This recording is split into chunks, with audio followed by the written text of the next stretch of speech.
আসসালামু আলাইকুম। ধরা পড়ে গেলেন অন্তর্বর্তী সরকারের প্রধান উপদেষ্টা স্যার ইউনূস। ইউনূস স্যার ধরা খেয়ে গেলেন। স্যার ইউনূসের প্রকৃত চেহারা জাতির চোখের সামনে জ্বলজ্বল করছে। জাতি আজ উপলব্ধি করতে পারছে স্যার ইউনূস আমাদের বাংলাদেশে কোন ধরনের এজেন্ডা বাস্তবায়ন করছে, আমাদের বাংলাদেশের সার্বভৌমত্ব কিভাবে ঝুঁকিতে ফেলে দিচ্ছে, খাদের কিনারা নিয়ে ধার করাচ্ছে। স্যার ইউনূস এই মুহূর্তে পৃথিবীর সেই ক্ষমতাধর রাষ্ট্রের এজেন্ডা বাস্তবায়ন করছে আমাদের বাংলাদেশে। ইতিমধ্যে আমাদের সমুদ্র বন্দর সেই বিশেষ ক্ষমতাধর রাষ্ট্রের কাছে আনুষ্ঠানিকভাবে হস্তান্তর করেছে, একটি চুক্তি স্বাক্ষরিত করেছে। স্যার ইউনূস আমাদের দেশে সেই বিশেষ রাষ্ট্রের এজেন্ডা বাস্তবায়ন করার জন্যই সরকার প্রধান হয়েছেন। তাকে সরকার প্রধান হিসাবে নিয়োগ করা হয়েছে শুধুমাত্র পৃথিবীর সেই ক্ষমতাধর রাষ্ট্রের এজেন্ডা বাস্তবায়ন করার জন্য। ইতিমধ্যে স্যার ইউনূস রোহিঙ্গাদের মানবিক সহায়তার নামে মানবিক করিডোর স্থাপন করতে যাচ্ছেন। সেই বিশেষ রাষ্ট্রের মদতে সেই বিশেষ রাষ্ট্রকে বিশেষ সুবিধা দেওয়ার জন্য এটা মানবিক করিডোর হবে না, এটা হবে সামরিক করিডোর। সামরিক করিডোর দিয়ে রাখাইন রাজ্যে অস্ত্র আনা নেওয়া করবে সেই বিশেষ ক্ষমতাধর রাষ্ট্র। ইউনূস স্যার সেই ক্ষমতাধর রাষ্ট্রের এজেন্ডা বাস্তবায়ন করছেন, এটা জাতির কাছে আজ স্পষ্ট। না হলে স্যার ইউনূস কেন চট্টগ্রাম সমুদ্র বন্দর বিদেশিদের হাতে তুলে দিল? যেখানে আমাদের বাংলাদেশের স্বাধীনতা সার্বভৌমত্ব জড়িত, আমাদের বাংলাদেশের নিরাপত্তা জড়িত, সেই নিরাপত্তার যে করিডোর সেটা বিদেশিদের হাতে তুলে দিল। ইউনূস স্যার পৃথিবীর আইডল। পৃথিবীতে তিনি দৃষ্টান্ত স্থাপন করতে যাচ্ছেন, নতুন নতুন দৃষ্টান্ত স্থাপন করতে যাচ্ছেন। তিনি আরেকটা নোবেল প্রাইজ পাওয়ার মতো যোগ্যতা অর্জন করছেন। আর সেটা কি জানেন? দেশ কিভাবে বিক্রি করতে হয় সেটার জন্য যদি কোনো নোবেল দেওয়া হয় তাহলে ইউনূস স্যারকে দিতে হবে।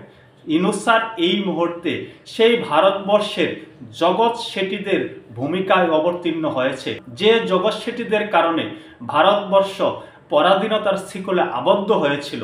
সেই জগৎ শেঠীদের ভূমিকায় অবতীর্ণ হয়েছেন doctor Yunus sir. Yunus sir ছোটখাটো কোনো মাল না। ইউনূস স্যার বিশ্ব খেলোয়াড়। তিনি বিশ্বের সেই ক্ষমতাধর রাষ্ট্রের এজেন্ডা বাস্তবায়ন করার জন্যই অন্তর্বর্তী সরকারের প্রধান হয়েছেন।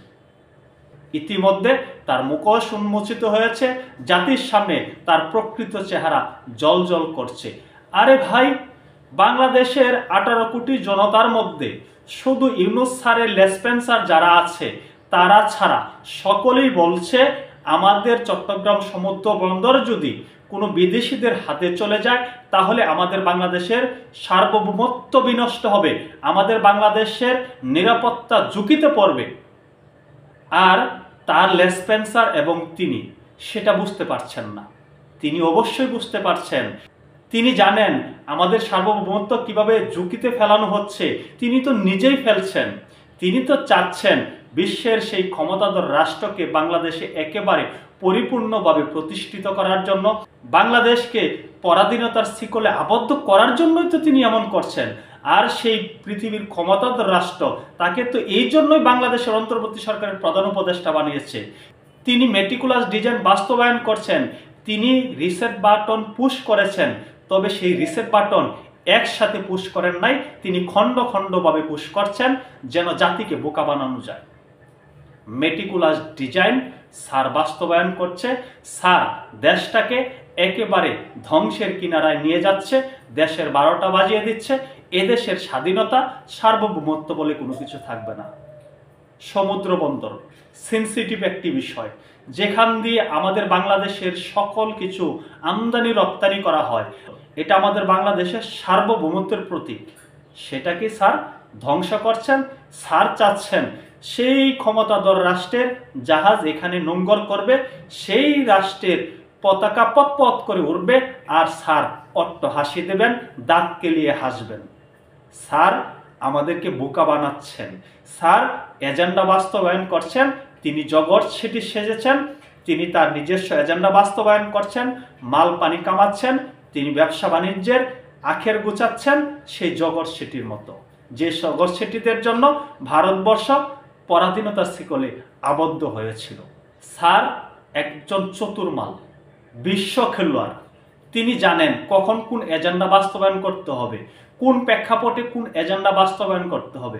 বাংলাদেশের সাবেক প্রধানমন্ত্রী আওয়ামী লীগের সভানেত্রী শেখ হাসিনার রায় যেদিন আন্তর্জাতিক অপরাধ ট্রাইব্যুনাল ঘোষণা করলো, সেদিন গোপনে নিভৃতে তিনি সেই মার্কিনী কোম্পানির সাথে ডিলটা করে নিলেন, চুক্তি স্বাক্ষরিত করলেন, দীর্ঘ সময়ের জন্য 30 বছরের জন্য বন্দর তাদের হাতে হস্তান্তর করলেন। জাতির দৃষ্টি হলো আন্তর্জাতিক অপরাধ ট্রাইব্যুনালের দিকে, জাতির দৃষ্টি হলো ধানমন্ডি 32-এর দিকে। অন্যদিকে স্যার কাম ঘটিয়ে দিয়েছেন, স্যার মুরগি জবাই করে দিয়েছেন। স্যার আমাদেরকে মুরগি বানিয়ে ফেলেছে, এই বাঙালি জাতিকে মুরগি বানিয়ে ফেলেছে। স্যার নিজস্ব এজেন্ডা বাস্তবায়ন করছে। তবে স্যারের যে প্রকৃত চেহারা সেটা কিন্তু জাতির সামনে জ্বলজ্বল করছে। জাতি আজ উপলব্ধি করতে পারছে স্যার কি করতে যাচ্ছে, স্যার কি কারণে এই দেশের অন্তর্বর্তী সরকারের প্রধান উপদেষ্টা হয়েছে। তিনি যে প্রথমেই বলেছিলেন মেটিকুলাস ডিজাইন এবং রিসেট বাটন, সেটাই আস্তে আস্তে তিনি বাস্তবায়ন করছে। স্যার যেভাবে মেটিকুলাস ডিজাইন অনুযায়ী সবকিছু বাস্তবায়ন করছে, স্যার কিন্তু সহজে ক্ষমতা ছাড়বে না, নির্বাচন দেবে না। যারা নির্বাচনের স্বপ্ন দেখছেন তারা ভুলে যান, নির্বাচন স্যার দেবে না। তিনি মেটিকুলাস ডিজাইন বাস্তবায়ন করছেন, পৃথিবীর ক্ষমতাধর রাষ্ট্রকে বাংলাদেশে প্রতিষ্ঠিত করছেন। আর সেই প্রতিষ্ঠিত করার ফল হিসাবে তাকে দীর্ঘদিন ক্ষমতা থাকার সুযোগ দেওয়া হবে। আরেকটা বিষয় আছে, স্যার ইউনূস কিন্তু জাতিসংঘের মহাসচিব হবে। এখন তিনি জাতিসংঘের মহাসচিব হবে। যারা মহাসচিব তাকে নির্ধারণ করবে, যারা তাকে নিয়োগ দেবে, তাদের এজেন্ডা বাস্তবায়ন না করলে কি হয়? তারা যেভাবে চায় সেভাবে না চললে কি হবে? জাতিসংঘের মহাসচিব হওয়ার জন্য যে লেনদেন সেটা তো সম্পন্ন করতে হবে, মূল্য তো পরিশোধ করতে হবে। আর তিনি মূল্য পরিশোধ করছেন বাংলাদেশের সার্বভৌমত্বকে বিক্রি করে দিয়ে, বাংলাদেশের সার্বভৌমত্বকে ঝুঁকিতে ফেলে দিয়ে। তবে স্যারের মুখোশ অনেকাংশে উন্মোচিত হয়েছে। জাতি আজ বুঝতে পারছে স্যার কি এজেন্ডা বাস্তবায়ন করছে। যারা এই স্যারকে নিয়ে প্রথম দিকে লাফালাফি করেছিল তারাও আজ অনুতপ্ত। তবে অনুতপ্ত হয়ে এখন স্যারের ঘন্টাটাও করা যাবে না, স্যারের কোনো কিছুই করা যাবে না। স্যার যেভাবে বলবেন সেভাবেই হবে। দেখা যাক পরিস্থিতি পাল্টে যায় কিনা। সকলে ভালো থাকবেন। আল্লাহ হাফেজ।